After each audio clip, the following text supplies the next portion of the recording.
Most homeowners don't know this appraiser trick that determines your home's real value. The people who care about you the most, like your neighbor or your brother-in-law, or even that friend who just sold their place, they're about to give you the worst pricing advice imaginable. I declare bankruptcy! And it's not because they're trying to hurt you, but because they price homes like picking lottery numbers. It's pure hope mixed with whatever their cousin's house sold for in Denver last year. You see, banks figured out something crucial decades ago. Emotional pricing loses money. Mathematical pricing protects it. That's why they hire appraisers. They're the emotionless calculator type who don't care that you proposed in the kitchen or that your kids took their first steps in that hallway right there. They don't care about the sunset views you love or the memories soaked into every wall. Where you see a home, they see risk assessment on a 30-year bet. And that cold calculating approach they use, it's exactly what will save you from the slow financial bleed of an overpriced listing. The biggest myth killing home sales is that caring equals competence. Your neighbor loves you, but they have zero training in market valuation. They think their house is God's gift to real estate, just like you think yours is. It's like asking parents whose kid is smarter. Everyone picks their own, even though one's currently eating paste in college. The appraisers work for banks protecting 30-year loans. They use formulas refined over millions of transactions. There's no room for feelings. There's no room for opinions. It's just math. That emotional detachment, well, it's not cruel. It's what prevents fantasy pricing that leaves houses rotting on the market. Here's their secret weapon that nobody teaches sellers: value bracketing. Think of it like a military sniper zeroing a rifle. They fire one shot and it's high, then they adjust. They fire one shot and they dial in low, and pretty soon they bracket in the bullseye. Well, appraisers pull comps above your home's value and then below it, and they kind of triangulate the truth in the middle. Without both boundaries, you're guessing blind. So that comp at $600,000 shows your absolute ceiling. And that's what perfect conditions might bring. And the one at $400,000 shows your floor, the worst case rehab scenario. Your home's true value lives in between those two boundaries. Finding it requires methodical calculation, not hopeful guessing. Most sellers never even look for that lower boundary, which is exactly why they overprice. Every square footage number on your house is wrong except for one. Tax records show measurements from 1992 using exterior dimensions, probably from somebody who's never even been in your house. Zillow pulled whatever random source they could find. It could be a typo from 2003. And your old listing, the one that got you to buy this house, well, the agent probably included the garage because bigger sounds better on paper. But the only truth comes from ANSI standards that appraisers use today. You can have one house with 4 different numbers, and sometimes they're 300 square feet apart. At $250 per foot, that's like 75 grand in phantom value. Well, all this is kind of like what my Uncle Billy used to tell me. Don't Stop Believing is a great message, and it's also an awesome song, but it's not great when it comes to pricing. Now, for finding legitimate comps, we use the 1-2-3 rule. And this simple, easy to remember rule will kind of change everything about the way that you think about home values. So you're going to calculate all of the sales within 1 mile, within 20% of your square footage and lot size, sold within 3 months. Get it? 1, 2, 3. Now, why these exact parameters? Well, 1 mile captures your actual local market.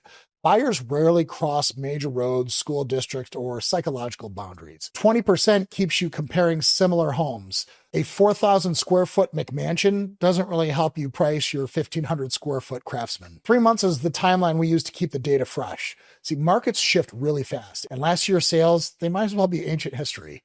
So if you break any of these rules, you might as well be comparing your house to a spaceship. That makes sense to me. The precision matters because every violation introduces error that compounds into tens of thousands of dollars of mistaken value. Want to know what your pool is actually worth? Newsflash, it's not what you paid for it. It's what buyers will pay for it. So the way to calculate this is you find 2 nearly identical houses in your neighborhood, same size, same age, ideally on the same street if you're lucky. And what you do is to find these 2 houses where one has the feature you're interested in this case a pool, and one does not. And the price gap between those 2 sales, adjusted for market movement, tells you exactly what buyers will value pools at. That $50,000 pool installation might only add $20,000 or $25,000 to your home's value. The market already voted with actual dollars. And you know that because your paired sales analysis shows you that the market already voted with actual dollars to determine how much that pool is worth. So this technique works great for any upgrades, kitchens, basements, garages. Real data always beats wishful thinking. Now, functional obsolescence sounds like a very fancy phrase, but it's pretty simple. It just means outdated features that bleed value no matter how well they're maintained. The galley kitchen from 1985, it's going to give you a hit. Or one bathroom for 4 bedrooms, that's another problem. Let's say you have a bedroom that you walk through to reach another bedroom. Problem. Popcorn ceilings, wood paneling. These aren't opinions. They're quantified impacts from millions of sales. The painful truth is that keeping something in perfect condition doesn't mean it's worth what modern buyers want. You could polish that avocado green bathroom until it shines, but it's still bleeding 5% off your value. That escalated quickly. Appraisers don't average comps like splitting a restaurant check. They assign weights to them. For example, they would give the most similar comp to your home 40% influence, and then the second best would get 30% influence, and the rest would split what's left. Why? Well, because that nearly identical house 2 doors down matters way more than the kind of similar one that's 6 blocks away. See, if you average them all equally, you'll price into no man's land. Too high for bargain hunters, too low for premium buyers. You kind of become the overlooked middle child of listings. Marsha!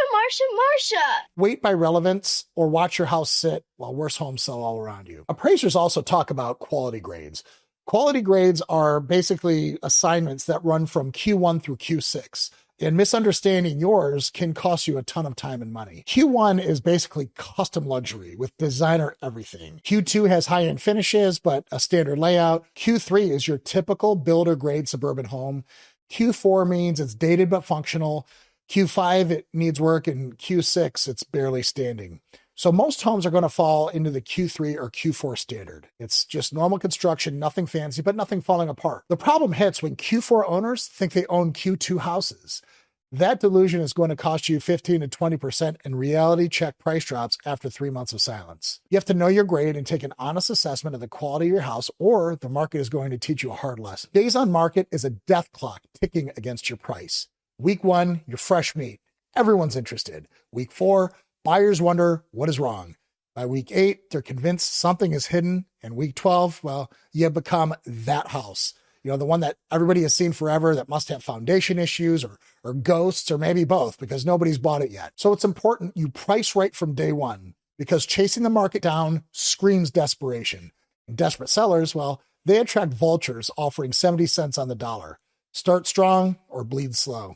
Location adjustments swing value 20% without changing a single nail in the house. If you're on a busy street, minus 5% automatically.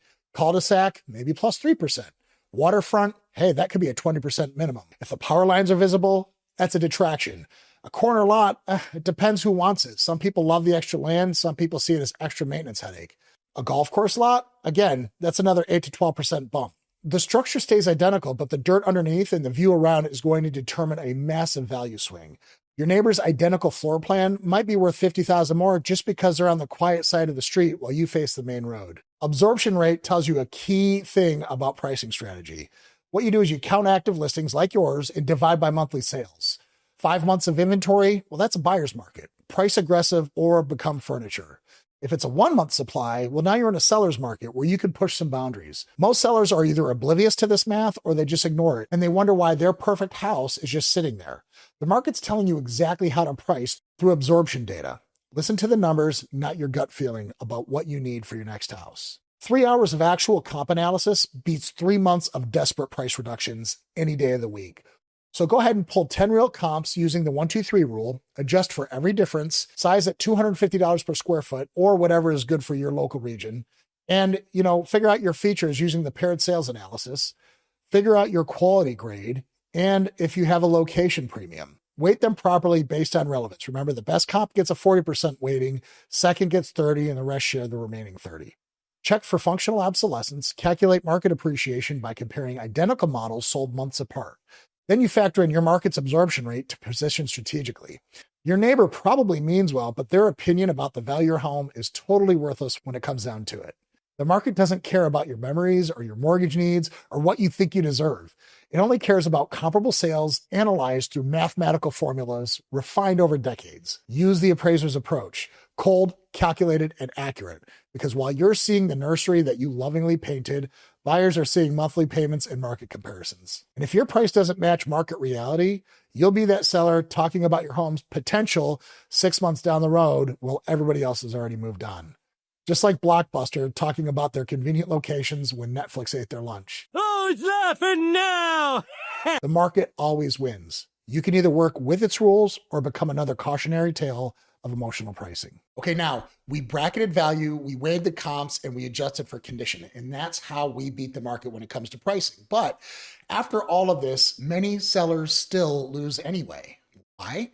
Well, because they open Zillow and they see this shiny, completely fabricated number called a Zestimate, and they chase it pointlessly for about 90 days. And that delay alone can cost you months on the market and a 5-figure haircut, not only in lost carrying costs and opportunity costs, but also lost perceived value because you have a house that's just stale and sitting on the market. Now, if you want to avoid that same fate, and I suggest you do, I want you to click this video right here, because in there, I'm going to show you how to break the price psychology trap and show you where that Zestimate goes completely wrong.